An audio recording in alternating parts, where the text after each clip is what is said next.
Salut la famille, salut mes amours, salut ba oyangai. Babi mbote na bino partout vous êtes dans le monde entier. Tozala kaka tozali babi to jali. Tozala zala kaka. Ponzamba pesi biso pema na bon moi donc tellement que tozo vivre il faut tozala kabandi konanga il faut to ko partager to loba loba et ça la moi ba c'est bon OK voilà na pesi bino pena mbote biska bozwami et puis to pesi na famille bota mobimba to pesi bino mbote bino o tango nyoso bozala kana pona kokota et puis ba abonner nyonso ya chaîne na biso ya famille bota News TV.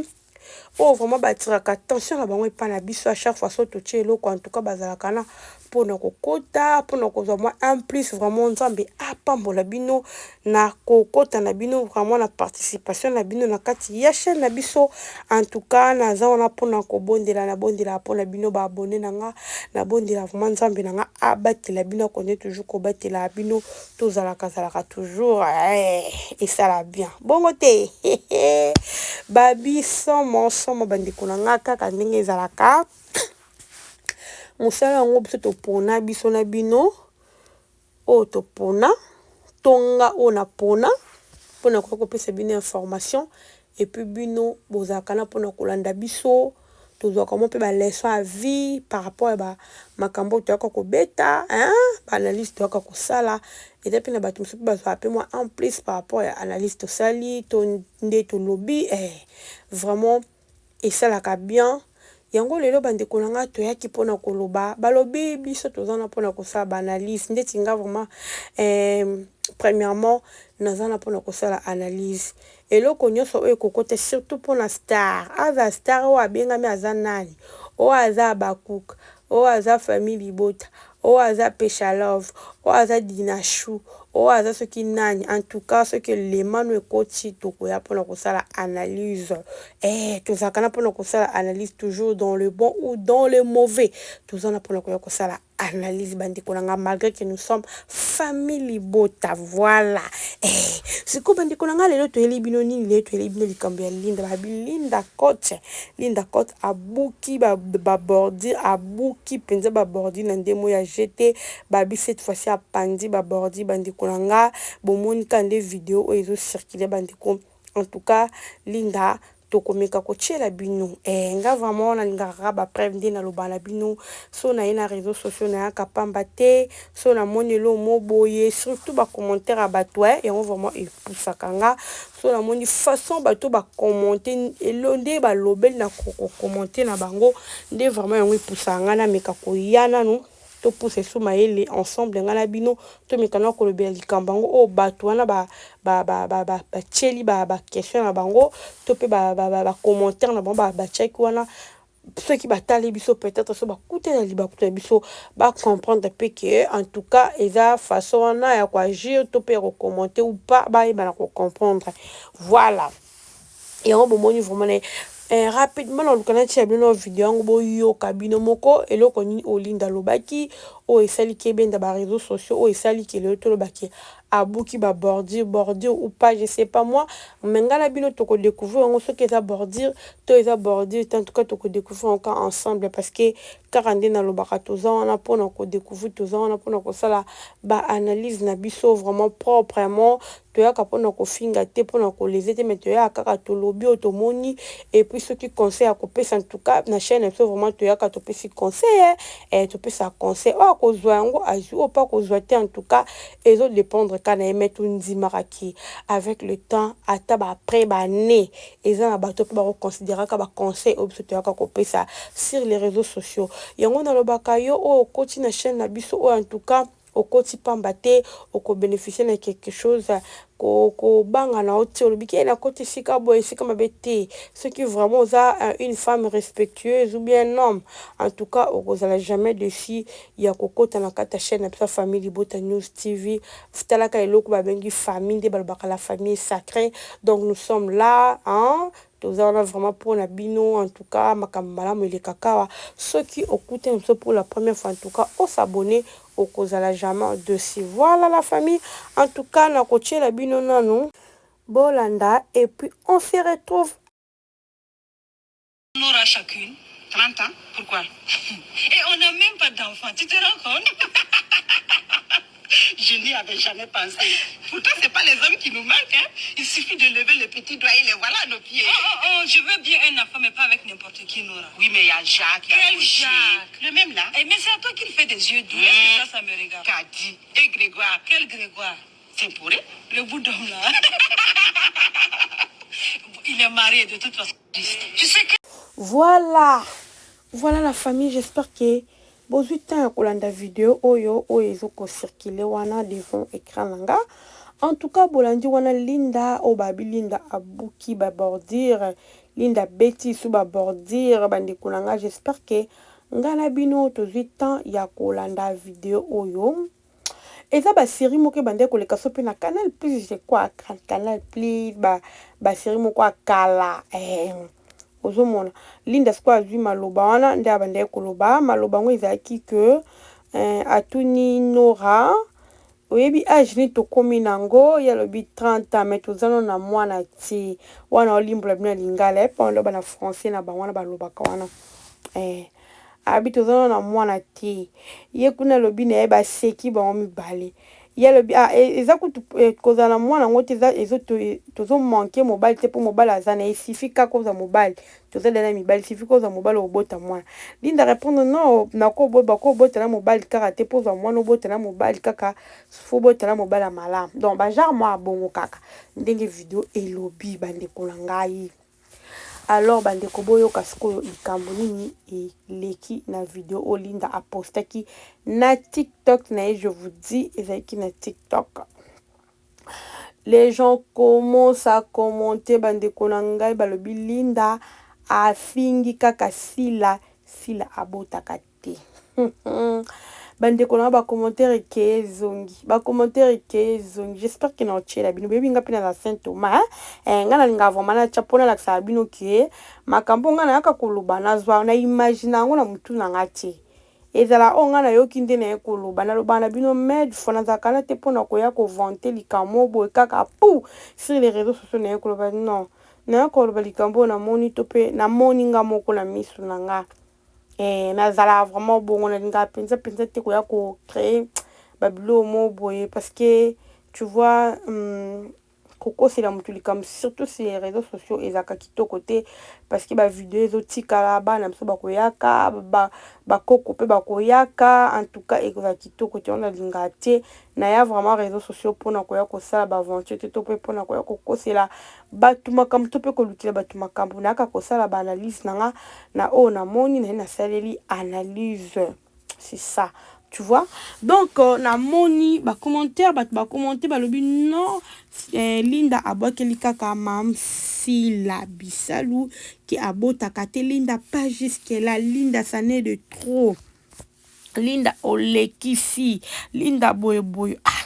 sko nga moto na jonga bi non mais quand ko ya pour ça non analyse parce que tu vois Linda a comme le quoi si je ne sais pas donc pour moi je me suis dit Linda nenga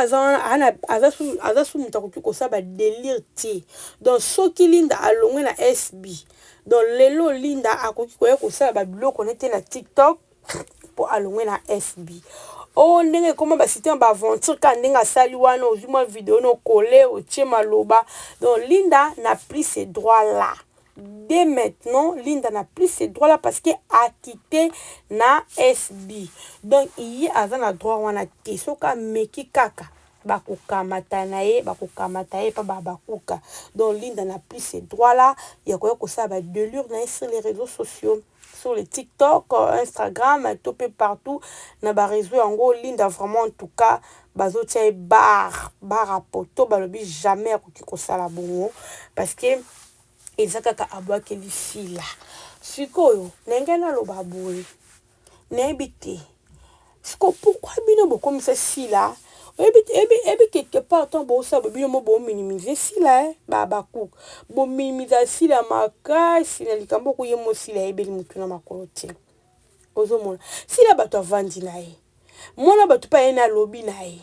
est-ce que ye moko Linda ndenge aza wana est-ce que Linda na ba 20 quelque. Non, Linda peut comme on a beau. À ça, il y a 30 ans. ya azali appelé ba 30 ans na ba 30 ans ye mo pe Linda zana est-ce que déjà bali to pa boti azana mo pété c'est juste ka ba délire même comme ça avant to loba il faut un mo pe to tala ka non alobi na ka blaguer mais biso faut to kaka ko ko tsona ba ndenge msusu to msusu tazana tana ba idée wana tazata na penser wana ti tu vois siko e kombeli bino problème bino pona bino za fingisi la likambo ngana lo bon pe par rapport à Marie-Jeanne. Marie-Jeanne Bololé a qui un problème aussi les réseaux sociaux. Les réseaux sociaux n'est pas qui en tout cas des mots en personne à la réseaux sociaux il y a solo. Ils ont vraiment constaté parce que Marie-Jeanne a ça qui publicité à qui si à bobo takate au sala ka Marie-Jeanne a ça publicité et ça qui publicité moi qui vrai ou ça la qui en siko ma belle qui pour même quand on n'enga ba aventure tellement dans ta théâtre et pas même on n'enga théâtre. Alors et bendela qui Marie-Jeanne problème pe problème on bendela qui et bendela capacité là donc c'est comme si ko ba tunyo so bazana ba sala théâtre ba oh non ba zuba na té donc bango ba boki la bango te boki la kasi là malobane ki ndaka pasi là or Marie-Jeanne tia sala ki on Marie-Jeanne a pena ba tebele o bazaka ne wana pe ba simbi no bana te ba mona ki un problème te ba to pe bazana ba fan na ba mona ki un problème te mais problème ezali capable ba cook na ba chroniqueur ya ba cook na ba chroniqueuse bango nde mutu baki ko sala ba analyse ke zoyi Marie-Jeanne avec mal réputé je vous dis na batu afingisi la Marie-Jeanne bandi boni OK ko fia si abota kate yo zanzambe yo pesa kabana biloko leki detina na ba Facebook batu msu ba yeba kata les contenus teneni Marie-Jeanne lobela ke batu msu bandi ko en tout cas Marie-Jeanne finga makina niveau moko ozoidete Marie-Jeanne tia aleka ya kosenga pardon bingana loba makambo la tengala za nzambe te eza juste na baleko loba pona publicité na baleko sala na memo na ndenge kaka ya ba théâtre pona za mutu za comédien ozomona siko lelo ekomi Linda ngope loko avec na SB na intimité likambo oyo ba délire Linda saliso yaki to Michou to Alicias on débat la masse là non ceux qui va sala qui va makambo oh na ndimiti benga ba ko sela ba analyse makasi to benga ba bokela ba mbokela bu na ndimiti mais c'est parce que daka Linda po azali na SBT yango nde bango mo bazoloba yango nde fallait ba salela ba mission fallait nde ba lobela yende ba lobele fallait nde ba critiquer ba bakene kuluzu par rapport ya ba commentaire na bomba tchaki en tout cas ba lobeli Linda mabe balobeli penda Linda mabe ba komelie mabe donc ba fingisi la yo ebiso ko bota yo en tout cas ebi mon commande de théâtre et comment baisser ba tu mo vandi pelo talobi ou juste ezanini ce que ça ba tout so ba c'est pas bili bolo ba rapport ani bili bokinda ko non il faut to loba musala to avec na réseaux sociaux ngwana ti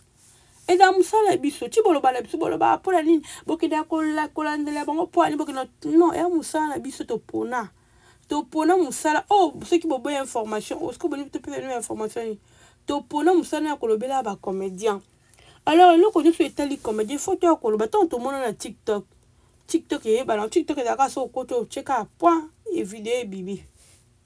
et bimi non ka yango mo la bo pété yo pe mi super foutre là non te mi fait tali mato ipe yo kinango siko tant que ça analyste au san au zo faut ça analyse tout ça doit ça analyse parce que l'une des artistes comédien o yebani asa pe reconnu il faut te ko ça l'analyse il faut te ko ça l'analyse na likambo batu bazoloba to meka ko tali ça pe batu Linda lobi na ndenga mabete to meka pe ko pesa conseil na par pe ya Linda to pesa conseil nga na par Linda na ko loba par rapport ya ndenge makambo ndenge ezokende ozomona tellement que Linda azali mutu moko ba ko ba telemene na minicho ba komi ko landa makamne de près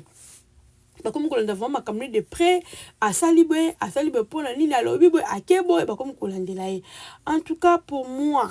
ndenge na pesa ka conseil pas Linda azala vraiment prudente na makambo mususu oui eza façon moko ya ko pekise ba makambo na réseaux sociaux lokola Linda na minute soka longwaki na SB aza mutu moko faut ko ma bloquer on peut ba bloc cadena